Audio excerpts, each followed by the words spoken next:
Elena had always believed that marriage was about trust. She had spent more than a decade building a life with Daniel, nurturing every little dream they had shared, often putting his needs above her own. She had stood beside him when he had nothing but ambition in his eyes and debts in his pockets. Back then, she had been the one working late shifts at the hospital, studying while running on black coffee, also she could help keep the lights on while he chased his business degree. Every sacrifice, every compromise she made was out of love, out of belief in a shared future. That's why, when she saw the email from her bank flashing in the corner of her phone screen one rainy Thursday afternoon, her hands trembled before she even opened it.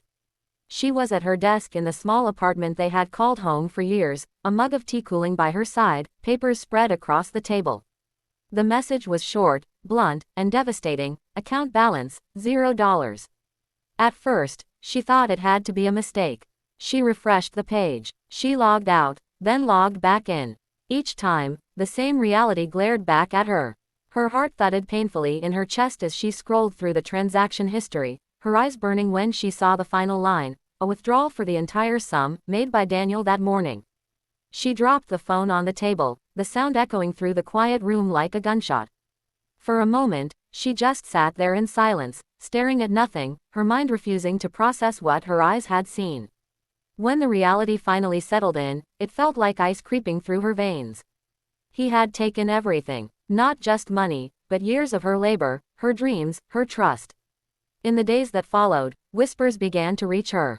At first, it was through neighbors who spoke too loudly in the stairwell, their voices carrying through the thin walls. Later, it was through old friends who sent her sympathetic texts, hesitant to be the bearers of bad news. Daniel hadn't just stolen their savings, he had stolen it for another woman. A younger woman, glamorous in ways Elena never had time to be. She was seen in expensive boutiques draped in silks, her arm looped through Daniel's as if she had every right to be there. They were leaving town, people said, starting fresh somewhere far away. The betrayal cut deeper with every word Elena heard. She remembered the man she had fallen in love with, the one who had whispered promises to her in the dim glow of their first apartment, who had told her that no matter how hard life got, they would always face it together. She had believed him with all her heart, and now that same man had torn their life apart without hesitation. Nights became unbearable. Elena would lie awake, staring at the ceiling, replaying every moment that might have hinted at this. The late nights at the office he claimed were for important meetings, the sudden distance in his voice when she asked simple questions, the way he had started guarding his phone like a secret treasure. She had noticed all of it, but her heart had been too loyal to confront the truth. And now, the truth had exploded in her face, leaving her drowning in humiliation and rage. But Elena was not a woman who stayed broken. She allowed herself to grieve. Yes, she sobbed into her pillow until her throat ached, she let anger consume her until her hands shook, but through it all, something fierce began to grow inside her. A flame that refused to be extinguished. If Daniel thought he had left her powerless, he was sorely mistaken. Because while he had believed her blind in her devotion, Elena had always been quietly observant. She had noticed the discrepancies in his accounts, the odd cash transfers that never made sense. She had seen the files he left half hidden on his desk when he thought she wasn't looking, had overheard hushed phone calls about deals that sounded less than legal. She had known, deep down, that Daniel's ambition sometimes crossed dangerous lines. Out of love, she had stayed silent. Out of loyalty, she had chosen not to question him. But now, those silences became her weapon. Elena gathered everything. She dug through old drawers and folders, pulling out receipts, transaction slips, contracts Daniel had foolishly left in their shared home. She copied files from the computer he had thought she didn't know the password to. Each piece was like a puzzle she was fitting together, building a picture of the man he really was, not the husband she had once adored, but a reckless fraud hiding behind charm and ambition. During the day, she walked with her head high through the same neighborhood that whispered about her behind closed doors. She forced herself to smile at the gossipers, knowing that pity was their favorite form of entertainment. At night, she sat at her desk for hours, piecing together evidence, drafting emails to lawyers, researching the right people to contact. She didn't tell anyone what she was doing. She kept her fire quiet, letting the storm inside her grow in silence. The image of Daniel's mistress, Clara, haunted her sometimes. Elena imagined the younger woman laughing, draped across hotel beds with Daniel, oblivious to the destruction they had left behind. For a fleeting second, bitterness threatened to eat her alive. But then she would remind herself, Clara had taken a thief into her arms. What they built together would never stand, because it was constructed on stolen foundations. One evening, as Elena stared into the mirror after another long day of gathering proof, she studied the reflection staring back at her. She looked tired, yes, with shadows under her eyes and lines of stress carved deeper than before. But she also saw strength she hadn't recognized in herself before. A quiet, determined resilience that pulsed in her veins. She wiped away her tears, not wanting Daniel, or anyone, to see her as the broken wife left behind. She leaned forward, her breath fogging the mirror slightly as she whispered, "You think you've destroyed me, Daniel. But you've only set me free." From that moment, her sorrow transformed into resolve. Every action she took after that was deliberate, calculated. She reached out to business partners who had once suffered under Daniel's manipulations, allies who were eager to see him fall. She connected with lawyers who specialized in cases like hers, people who understood how to take down men who thought they were untouchable. Each conversation was another brick laid in the foundation of her revenge. She did not want to destroy him simply out of spite. No, what Elena wanted was justice, not only for herself, but for every moment of loyalty he had spat on, for every hour she had spent working while he plotted his escape, for every tear she had shed alone in that apartment. And as the days turned into weeks, Elena grew stronger. The shock that had once paralyzed her was gone, replaced with determination. Her heart still ached when she thought of what they had once shared, but now she saw Daniel for who he truly was, a man consumed by greed, willing to betray even the person who had built his dreams with him. The rain poured again one night, almost as if the world was reminding her of the day she had first discovered his betrayal. But this time, Elena did not feel broken. She sat by the window, watching the drops race down the glass, and for the first time in weeks, she allowed herself a small smile. Because Daniel thought he had left her with nothing. He thought she would fade into the shadows, powerless and forgotten. But Elena knew something he didn't. He had no idea that the very moment he stole their money and ran with his mistress was the moment he had handed her the key to his downfall. Far away in a coastal city Daniel had once spoken about as if it were a paradise, he strolled through luxury boutiques with Clara at his side. The younger woman's laughter echoed like wind chimes, high-pitched and unrestrained, as she pointed at clothes draped in gold-trimmed windows. Daniel, with a smug smile plastered across his face, waved his card without hesitation. It was intoxicating, the way she looked at him as if he were the center of her universe, as if he had single-handedly plucked the stars and laid them at her feet. Yet beneath his confidence, anxiety simmered. The money was disappearing faster than he had calculated. Hotel bills, dinners that cost more than a month's rent in his old life, Clara's endless appetite for jewelry and designer handbags, it all drained the account that had once seemed endless. But whenever doubt crept in, he silenced it with a glass of champagne and Clara's arm linked with his. It's worth it, he told himself. After all, hadn't he finally freed himself from a life of monotony? Elena had been stable, predictable, dutiful, but boring. Clara was excitement wrapped in silk. Clara was youth. Clara was proof that he had not grown old. But cracks began to show quickly. Clara's demands grew heavier, her smiles thinner. She wanted a car, not just any car but a red convertible that would match the image she wanted the world to see.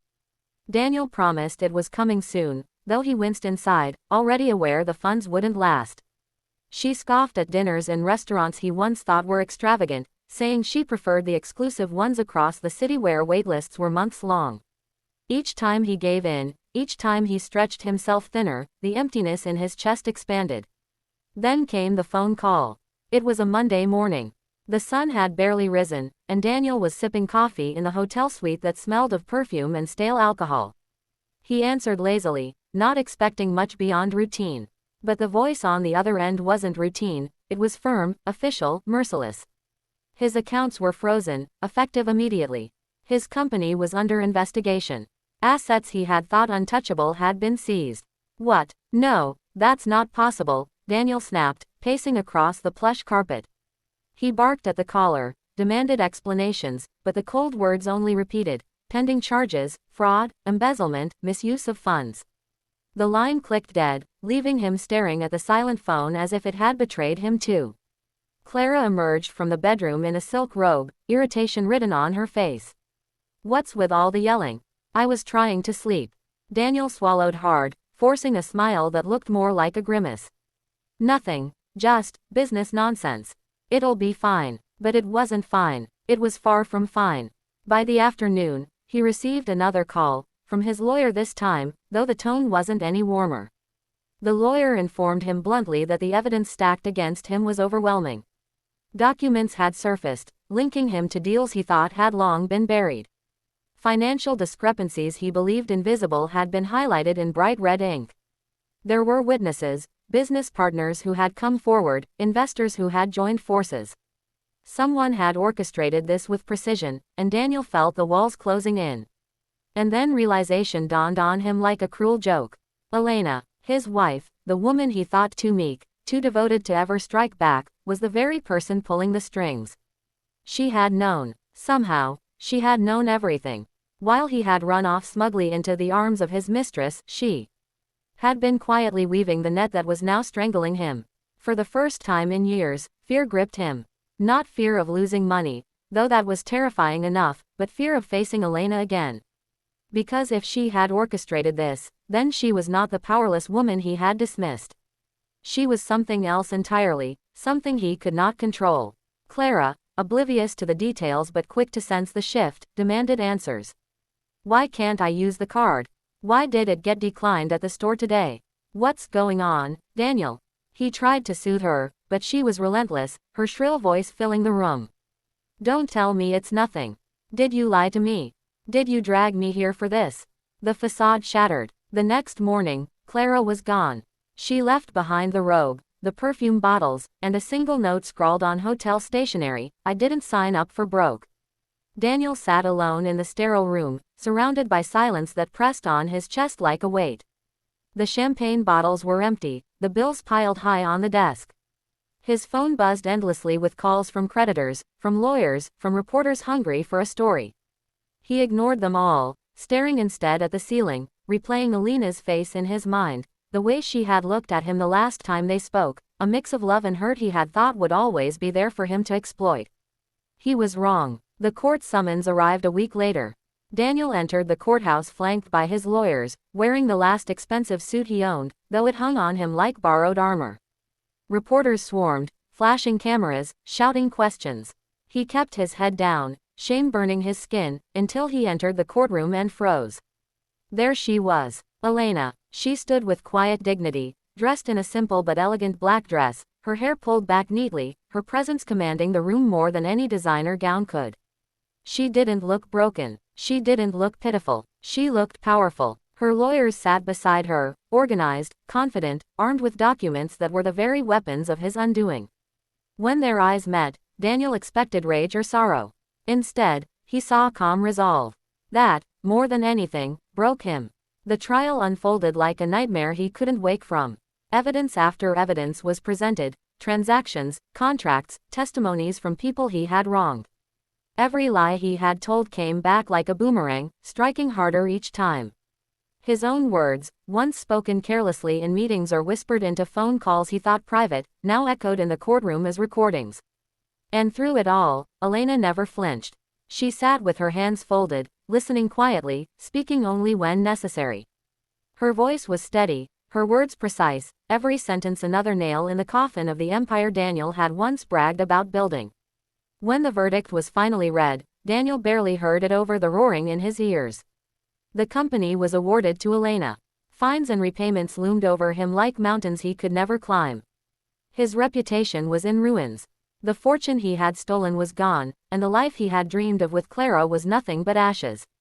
Elena walked past him as the court adjourned, her heels clicking softly on the marble floor. For a moment, she paused beside him, leaning just close enough that her words were for him alone. You thought you robbed me, Daniel, she whispered, her tone calm but cutting. But you only freed me. And destroyed yourself. She didn't wait for a response. She walked out into the flash of cameras, into the world that now saw her not as a betrayed wife but as a woman who had triumphed over betrayal. Reporters rushed to her, asking how she felt, what her plans were. She answered with grace, never once lowering herself to gloat. Daniel, meanwhile, was left behind in the courtroom, slumping into his chair, the weight of his downfall pressing down on him. He thought of Clara, of the hollow promises he had made to her. He thought of Elena, of the countless nights she had stayed awake working while he schemed. He thought of himself, the man who had believed he could outsmart everyone, only to be outsmarted by the one person he had underestimated most. Weeks later, Daniel sat in a cheap motel on the outskirts of the city, the once pristine suit wrinkled and stained, the air heavy with despair. He stared at the television screen that replayed Elena's image, her giving speeches, her taking charge of the company, her smiling with investors who now stood proudly beside her. She was thriving. She had rebuilt. She had won. And he was nothing. That moment, the day he had stolen their money to run off with his mistress, replayed in his mind like a curse. He thought it was his escape, his victory. But it had been the beginning of his end. Elena hadn't just survived his betrayal. She had turned it into her strength. And Daniel realized, far too late, that he would never escape the shadow of the woman he had betrayed.